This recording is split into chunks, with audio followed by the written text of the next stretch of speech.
ಮಧ್ಯಪ್ರಾಚ್ಯ ರಾಷ್ಟ್ರಗಳಲ್ಲಿ ಏರ್ಪಟ್ಟಂತ ಯುದ್ಧ ಆ ಯುದ್ಧದ ಉದ್ದೇಶ ಸಾಕಾರವಾಗ್ತಿದೆಯಾ ಅನ್ನುವಂತ ಕುತೂಹಲ.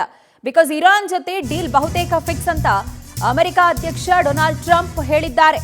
ಇರಾನ್ ತನ್ನಲ್ಲಿರುವಂತಹ ಯುರೇನಿಯಂ ಹಸ್ತಾಂತರಿಸೋದಕ್ಕೆ ಒಪ್ಪಿದೆ ಅಂತ ಡೊನಾಲ್ಡ್ ಟ್ರಂಪ್ ಘೋಷಣೆ ಮಾಡಿರೋದು.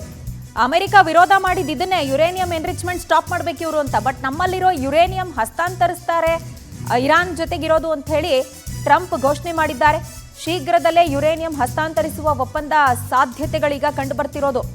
6 ವಾರಗಳ ಸಂಘರ್ಷ ಬಳಿಕ ಶಾಂತಿ ಮಾತುಕತೆ ಸಫಲವಾಗುವಂತಹ ಎಲ್ಲ ಲಕ್ಷಣ ಕಂಡು ಬರ್ತಾ ಇದೆ.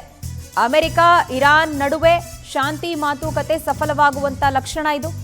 ಸಂವರ್ಧಿತ ಯುರೇನಿಯಂ ಅಂದ್ರೆ ಎನ್ರಿಚ್ಡ್ ಯುರೇನಿಯಂ ಅನ್ನ ನ್ಯೂಕ್ಲಿಯರ್ ಡಸ್ಟ್ ಅಂತ ಟ್ರಂಪ್ ಕರೆದಿದ್ದಾರೆ. ನ್ಯೂಕ್ಲಿಯರ್ ಬಾಂಬ್ ತಯಾರು ಮಾಡೋದಕ್ಕೆ ಅಂತ ಹೇಳಿನೇ ಈ ಯುರೇನಿಯಂ ಅನ್ನ ಭೂಗರ್ಭದಲ್ಲಿ ಶೇಖರಿಸ್ತಾ ಇದ್ದಿದ್ದು ಇರಾನ್. ಇದೀಗ ಅದನ್ನ ಹಸ್ತಾಂತರಿಸುತ್ತೆ ಅಂತ ಹೇಳ್ತಿದ್ದಾರೆ. ಈ ವಾರಾಂತ್ಯದಲ್ಲಿ ಮತ್ತೊಂದು ಸುತ್ತಿನ ಮಾತುಕತೆ ಪ್ರಸ್ತಾವನೆ ಕೂಡ ಇದೆ. ಮಾತುಕತೆ ವಿಫಲವಾದ್ರೆ ಯುದ್ಧ ಮುಂದುವರಿಯುತ್ತೆ ಅಂತ ಕೂಡ ಟ್ರಂಪ್ ಎಚ್ಚರಿಕೆಯನ್ನು ಕೊಟ್ಟಿರೋದು.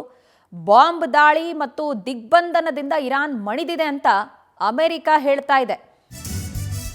ರೈಟ್, ಇರಾನ್ ಪರಮಾಣು ಚಟುವಟಿಕೆಗಳಿಗೆ ತಡೆ ಹೇರಬೇಕು ಅಂತ ಅಮೆರಿಕ ಪಟ್ಟು ಹಿಡಿತಿರೋದು. 20 ವರ್ಷಗಳ ಕಾಲ ಪರಮಾಣು ಚಟುವಟಿಕೆಗಳಿಗೆ ತಡೆ ಹಾಕುವಂತಹ ನಿಟ್ಟಿನಲ್ಲಿ ಕ್ರಮಗಳನ್ನು ಕೈಗೊಳ್ಳೋಕೆ ಅಮೆರಿಕ ಮುಂದಾಗ್ತಾ ಇದೆ. ತಡೆ ಹೇರೋದಕ್ಕೆ ಪಟ್ಟು ಹಿಡಿತಾ ಇದೆ. ಪಾಕಿಸ್ತಾನದ ಇಸ್ಲಾಮಾಬಾದ್ನಲ್ಲಿ ಒಪ್ಪಂದಕ್ಕೆ ಸಹಿ ಬೀಳುವಂತ ಸಾಧ್ಯತೆಗಳು ಸದ್ಯ ಕಂಡು ಬರ್ತಾ ಇದೆ. ಶಾಂತಿ ಮಾತುಕತೆ ನಡೀತಾ ಇರೋದು ಪಾಕಿಸ್ತಾನದ ಇಸ್ಲಾಮಾಬಾದ್ನಲ್ಲಿ. ಅಲ್ಲಿ ಒಪ್ಪಂದಕ್ಕೆ ಸಹಿ ಬೀಳುವ ಸಾಧ್ಯತೆ ಇದೆ. ಪಾಕಿಸ್ತಾನ ಪ್ರಧಾನಿ ಮತ್ತು ಸೇನಾ ಮುಖ್ಯಸ್ಥರಿಗೆ ಟ್ರಂಪ್ ಶ್ಲಾಘನೆಯನ್ನ ವ್ಯಕ್ತಪಡಿಸಿದ್ದಾರೆ. ಬಿಕಾಸ್ ಈ ಮಾತುಕತೆಗೆ ಮಧ್ಯಸ್ಥಿಕೆ ವಹಿಸಿದ್ದಾರೆ, ಒಂದು ವೇದಿಕೆಯನ್ನು ಕೊಟ್ಟಿದ್ದಾರೆ. ಎರಡೂ ದೇಶಗಳ ನಡುವೆ ಯುದ್ಧ ನಡೆಯುವಂಥ ಸಂದರ್ಭ ಸೇಫೆಸ್ಟ್ ಪ್ಲೇಸ್ ಯಾವುದು ಅಂತ ಹೇಳಿ ಹುಡುಕೊಂಡು ಈಗ ಪಾಕಿಸ್ತಾನದಲ್ಲಿ ಮಾತುಕತೆಯನ್ನು ಮಾಡ್ತಿರೋದು.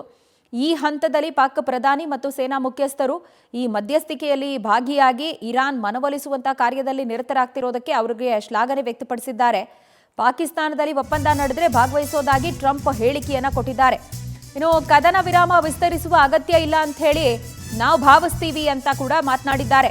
ಯಾಕಂದ್ರೆ ಇರಾನ್ ಒಪ್ಪಂದ ಮಾಡ್ಕೊಳ್ಳೋಕೆ ಬಯಸ್ತಾ ಇದೆ ಅಂತ ಹೇಳಿದ್ದಾರೆ. ಅದರ ಜೊತೆಗೇನೆ ಇರಾನ್ ಜೊತೆ ಸೌಹಾರ್ದಯುತವಾಗಿ ನಾವು ಕೂಡ ಮಾತುಕತೆಯನ್ನ ನಡೆಸ್ತಾ ಇದ್ದೀವಿ.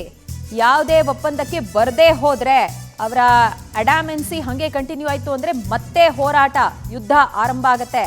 ಹೀಗಂತ ಇರಾನ್ಗೆ ಅಮೆರಿಕ ಅಧ್ಯಕ್ಷ ಡೊನಾಲ್ಡ್ ಟ್ರಂಪ್ ಎಚ್ಚರಿಕೆಯನ್ನ ಕೊಟ್ಟಿರೋದು. ಈ ಎಲ್ಲ ಹೇಳಿಕೆಗಳನ್ನ ನೋಡ್ತಾ ಇದ್ರೆ ಇರಾನ್ ಇಷ್ಟು ಸುಲಭವಾಗಿ ಅಮೆರಿಕ ಮುಂದೆ ಮಂಡಿ ಊರ್ಬಿಡ್ತಾ ಅನ್ನುವಂತ ಒಂದು ಪ್ರಶ್ನೆ ಹೇಳ್ತಾ ಇದೆ. ಬಟ್ ಇರಾನ್ ಇವತ್ತಿನ ಯುದ್ಧದ ತನಕ ಸಿನಾರಿಯೋನ್ನ ನಾವು ಈ ಕದನ ವಿರಾಮಕ್ಕೆ ಮುಂಚಿನ ಸಿನಾರಿಯೋ ಎಲ್ಲ ನೋಡಿದ್ರೆ ಇರಾನ್ ಅಮೆರಿಕಾಗೆ ತಕ್ಕದಾದಂಥ ದಾಳಿ ಮಾಡಿದೆ.